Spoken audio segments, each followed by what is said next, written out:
Existe uma data na história que é tão, mas tão específica que hoje em dia virou motivo de piada. Só que por trás desse número existe uma das mentes mais brilhantes do século XVII e um trabalho acadêmico simplesmente monumental. Então, vamos entender essa história. Essa é uma daquelas perguntas gigantescas que a humanidade sempre se fez, né? Filósofos, cientistas, teólogos, todo mundo tentou responder isso por séculos e séculos. Mas um homem, em particular, chegou a uma resposta com uma precisão assim impressionante. Pois é, tá aí.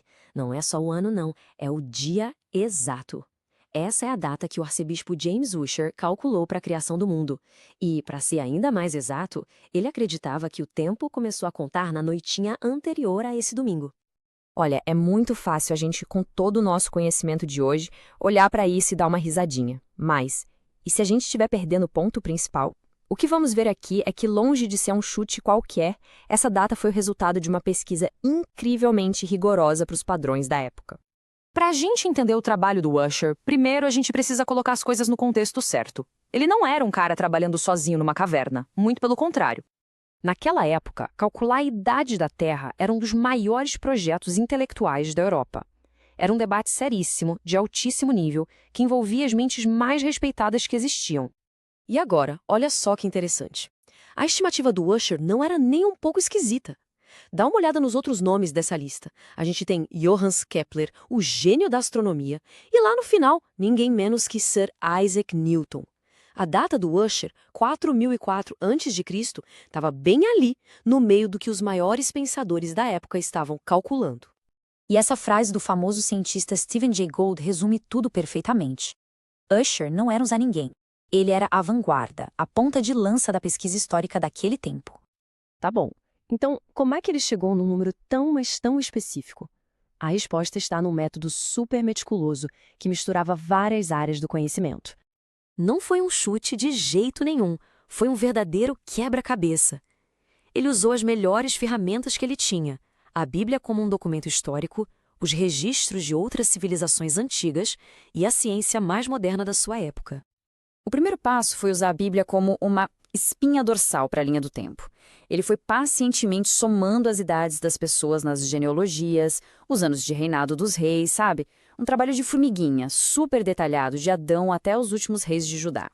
Só que essa linha do tempo bíblica ainda estava meio flutuando. Faltava uma âncora, um ponto de conexão com a história que todo mundo conhecia. E aí veio a grande sacada. Ele sincronizou o fim da linhagem de reis bíblicos com um evento super bem documentado: a subida de um rei babilônico ao poder em 562 a.C. Com essa âncora, ele conseguiu calcular tudo para trás. Mas ele não queria só o ano, ele queria o dia. E para chegar nisso, ele foi para a ciência de ponta. Ele pensou o seguinte: a criação provavelmente aconteceu no equinócio de outono, que marcava o começo do ano para os judeus. Para calcular isso, ele usou as tabelas astronômicas do Kepler, que era o que havia de mais moderno na época. Genial, né? E assim, a famosa data nasceu. Cada pedacinho dela, o ano, o mês, o dia, até a hora, foi o resultado de um passo lógico na pesquisa dele. Uma mistura de teologia, história e astronomia. E essa data do Ussher fez muito sucesso, viu? Por quase 200 anos ela foi super aceita, até aparecia impressa nas margens de algumas bíblias. Só que aí chegou o século XIX e as coisas começaram a mudar. Exato. Por muito tempo, essa era a cronologia padrão.